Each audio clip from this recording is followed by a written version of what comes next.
पिछले 6 महीनों में निफ्टी करीब 15% गिर चुका है। लोग एसआईपी रोकने की सोच रहे हैं और पूरे मार्केट में डर फैला हुआ है। ऊपर से ट्रम्प टैरिफ्स ने मार्केट की हालत और खराब कर दी है।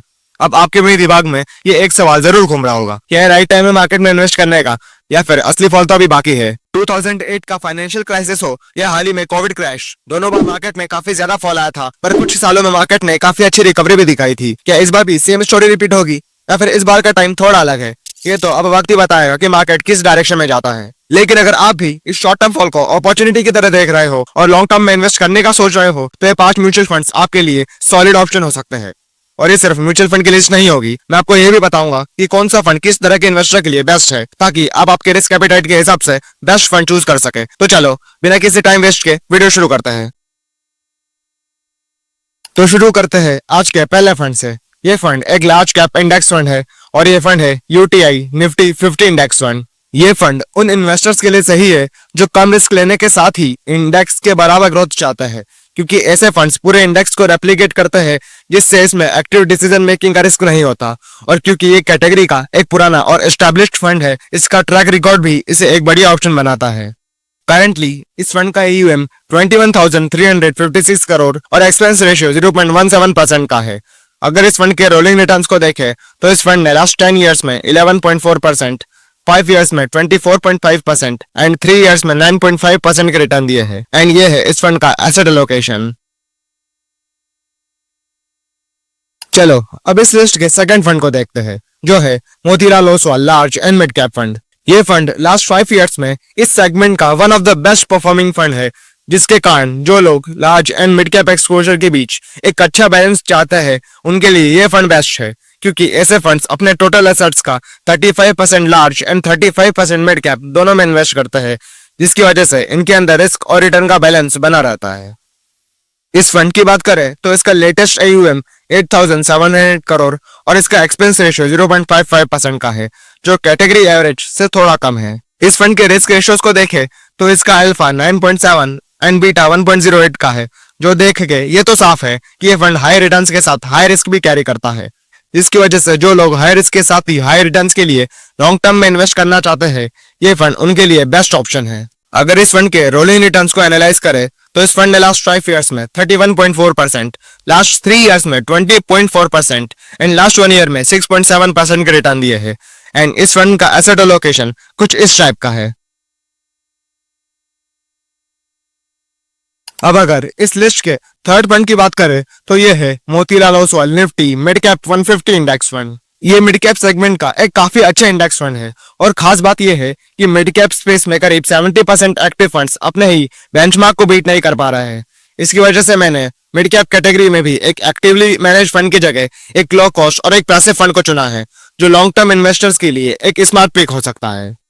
इस फंड का AUM 1,800 करोड़ और एक्सपेंस रेशियो 0.3% का है।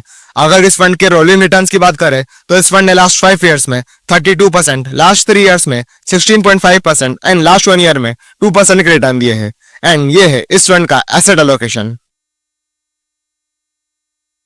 अब आते हैं इस लिस्ट के फोर्थ फंड पर, जो आता है स्मॉल कैप कैटेगरी से, यानी हाई ग्रोथ पोटेंशियल पर साथ में हाई रिस्क भी।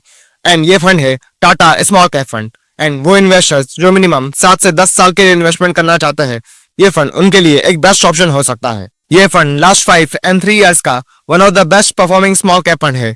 एंड ये फंड 2018 में लॉन्च हुआ था। एंड इस फंड का लेटेस्ट AUM 8,274 करोड़ और एक्सपेंस रेशियो 0.37% का है। अगर फंड के रोलिंग रिटर्न्स की बात करें तो इस फंड ने लास्ट 5 इयर्स में 36.6%, लास्ट 3 इयर्स में 19.2% एंड लास्ट 1 ईयर में 6.5% का रिटर्न दिया है। अगर इस फंड के रिस्क रेशियोज की बात करें तो इस फंड का अल्फा 5.9 और बीटा 0.75 का है। मतलब ये फंड ना सिर्फ अपने बेंचमार्क को आउट परफॉर्म कर रहा है, बल्कि मार्केट के मुकाबले भी कम वॉलेटाइल है। इसके अलावा इस फंड का शार्प रेशियो 0.95 और स्टैंडर्ड डेविएशन 16 का है। एंड ये है इस फंड का एसेट एलोकेशन। अब बात करते हैं इस लिस्ट के लास्ट फंड की, पराग पारिख फ्लेक्सी कैप फंड। ये फंड फ्लेक्सी कैप कैटेगरी का काफी पुराना और पॉपुलर फंड है एंड इसने कंसिस्टेंटली बेंचमार्क इंडेक्स से अच्छे रिटर्न बना के दिए हैं। ये फंड फ्लेक्सी कैप कैटेगरी का बेस्ट अल्फा जनरेटिंग फंड तो है ही, पर साथ में इस फंड ने सबसे अच्छी रिस्क प्रोटेक्शन भी दी है। इस फंड का करंट AUM बाकी सारे फंड से काफी ज्यादा बड़ा है एंड इस फंड का लेटेस्ट AUM 88,000 करोड़ का है, वही एक्सपेंस रेशियो 0.63% का है। अगर इस फंड के रोलिंग रिटर्न्स की तरफ नजर डाले तो लास्ट 10 इयर्स में 17%, लास्ट 5 इयर्स में 30.7% एंड लास्ट 3 इयर्स में 15% के रिटर्न्स। अगर इस फंड के रिस्क रेशियोज को एनालाइज करें तो इस फंड का अल्फा 5.8 और बीटा 0.63 का है। फंड का शार्प रेशियो 1 और स्टैंडर्ड डेविएशन 10.7 का है। ये फंड उन इन्वेस्टर्स के लिए एक बेस्ट ऑप्शन है जो कम रिस्क के साथ लॉन्ग टर्म में स्टेडी कंपाउंडिंग चाहते हैं। अगर आपका इन्वेस्टमेंट होराइजन 5 से 10 साल का है और आप मार्केट की वॉलेटिलिटी से घबराने की बजाय डिसिप्लिन के साथ लॉन्ग टर्म इन्वेस्टिंग में विश्वास रखते हो तो पराग पारिक फ्लेक्सी के फंड आपके लिए एक बढ़िया ऑप्शन हो सकता है। इस फंड का एसेट एलोकेशन कुछ इस टाइप का है।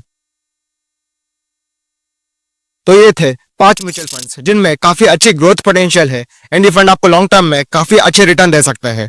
हालांकि ये फंड रिस्की भी होते हैं, इसलिए किसी भी फंड में इन्वेस्टमेंट करने से पहले अपने रिस्क टॉलरेंस और रिस्क रिवॉर्ड बैलेंस को समझना सबसे जरूरी होगा। ये वीडियो किसी भी टाइप की बाय और सेल रिकमेंडेशन कॉल नहीं है, तो किसी भी स्टॉक या म्यूचुअल फंड में इन्वेस्ट करने से पहले अपनी खुद की रिसर्च जरूर करना। लेकिन अब सवाल ये है कि इनमें से हर फंड हर इन्वेस्टर के लिए सही है? बिल्कुल नहीं। म्यूचुअल फंड इन्वेस्टिंग कोई शॉर्टकट नहीं है, ये तो एक लॉन्ग टर्म जर्नी है जो आपके इन्वेस्टिंग माइंडसेट, रिस्क टॉलरेंस और फाइनेंशियल गोल्स से शुरू होती है। म्यूचुअल फंड्स में इन्वेस्टमेंट करने का कोई एक फिक्स तरीका नहीं होता, इसलिए अभी आपके ऊपर है कि आप कौन से टाइप के इन्वेस्टर हो और आपके लिए कौन सा फंड सही रहेगा। क्या आप एक high growth long term investor हो जो लॉन्ग टर्म ग्रोथ और वेल्थ क्रिएशन के लिए इन्वेस्ट करते हो, या फिर आप एक मॉडरेट इन्वेस्टर हो जो अपने रिस्क और रिटर्न के बीच एक सही बैलेंस बनाना चाहता है, या फिर आप इन दोनों से अलग हो और आप कम रिस्क लेकर स्टेबल रिटर्न्स प्रेफर करते हो। तो अब फैसला आपके ऊपर है, आप किस टाइप के इन्वेस्टर हो और कोई भी म्यूचुअल फंड में इन्वेस्ट करना आपके लिए सही भी है कि नहीं, अब फैसला आपका है। तो आप किस टाइप के इन्वेस्टर हो, कमेंट करके बताना। क्या आप ऐसे इन्वेस्टर हो जो हाई ग्रोथ और लॉन्ग टर्म रिटर्न्स के लिए रिस्क उठाने को तैयार है, या फिर आप स्टेबिलिटी और बैलेंस रिटर्न्स को ज्यादा पसंद करते हो। अगर आपको ये वीडियो अच्छा लगा हो तो इसे लाइक कर देना और इस वीडियो को उन लोगों को जरूर शेयर करना जो म्यूचुअल फंड में इन्वेस्टमेंट स्टार्ट करने वाले हैं। और हाँ, अगला वीडियो आप कौन से टॉपिक पर देखना चाहते हो कमेंट करके बताना मत भूलना। See you in the next video.